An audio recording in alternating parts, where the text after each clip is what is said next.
अगली खबर मुफ्ती सलमान अजहरी से जुड़ी हुई। जूनागढ़ में मुफ्ती सलमान अजहरी को कुछ शर्तों के साथ कोर्ट ने जमानत दे दी है।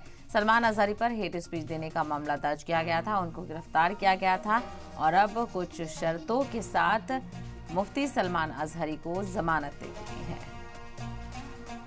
तो आपको बताते चले, ये मामला काफ़ी तूल पकड़ता हुआ नजर आ रहा था। इसको लेकर काफ़ी प्रोटेस्ट भी किया गया और मुफ्ती सलमान अजहरी को रिहा करने का मुतालबा भी एहतजाज करके किया गया था। तो फिलहाल जूनागढ़ में मुफ्ती सलमान अजहरी को कुछ शर्तों के साथ कोर्ट ने जमानत दे दी है। बड़ी राहत उनको मिली है।